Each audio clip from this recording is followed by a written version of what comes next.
I mean, that's what he's talking about. Yep. The higher the stock to flow ratio, the greater the durability of the good, then the tendency will be for the old stock to be more important in terms of determining the purchasing power of the good, whatever the good is. Right. And Bitcoin is the most durable, it's information. So it's the most durable good ever created.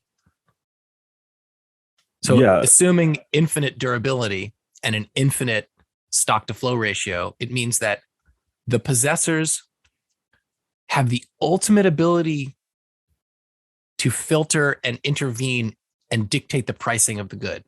And the people who create the new units have almost no ability to dictate the pricing. Wow. So this is the ultimate land grab, effectively. Totally. Because, the quicker you acquire territory or sit down at this game of musical chairs, if you want to use that analogy, like the more it's a race, right? You benefit, that's the goal of the race, actually, is to take as much territory as possible. And hold it. And the only corollary is to hold it. And, yes. That's something I struggle with a lot. Is I just compulsively acquire Bitcoin whenever I can. I think sometimes to my own detriment. I think the goal is to make it to the other side of whatever this temporary. If we're at the end of like a 100-year credit cycle, if we're at the end of the U.S. dollar, the reserve currency, and if we're headed towards a dollar inflation, then whether you think that the central bank is capable of producing inflation or not, no matter what you think, what we are in store for is volatility. Mm-hmm. And the goal is to make it to the other side of that.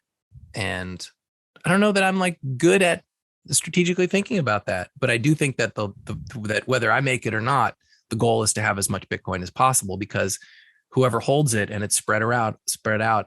I mean, it's spread out among a lot more people than there are central bankers. And so it's just the largest cohort is determining the purchasing power of that money. Yeah. The stock to flow thing has gotten slightly beat up, I think, in Bitcoin circles in relation to the price modeling and projecting and all of that. But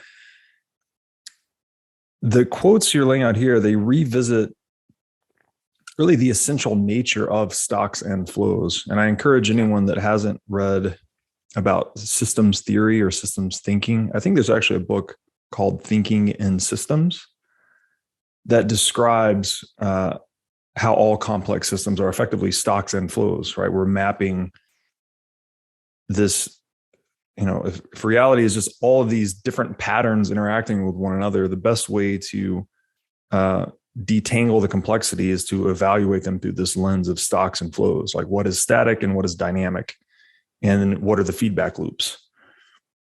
And it seems to me, like in the case of gold, that it is something that is what caused gold to become money. It was the most stable or predictable or unchangeable, immutable substance we could use, basically. And I think that framing is very useful for evaluating Bitcoin as something it's taken the properties that gold approximated and effectively perfected them. Like you mentioned durability. I've laid out the other monetary properties, but I think, and just to put a button on it, it's like systems thinking. This is probably the most sophisticated form of thinking we have as a species. I mean, this is looking at the world and the universe and reality as a complex system.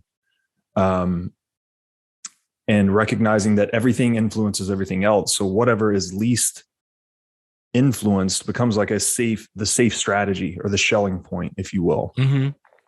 So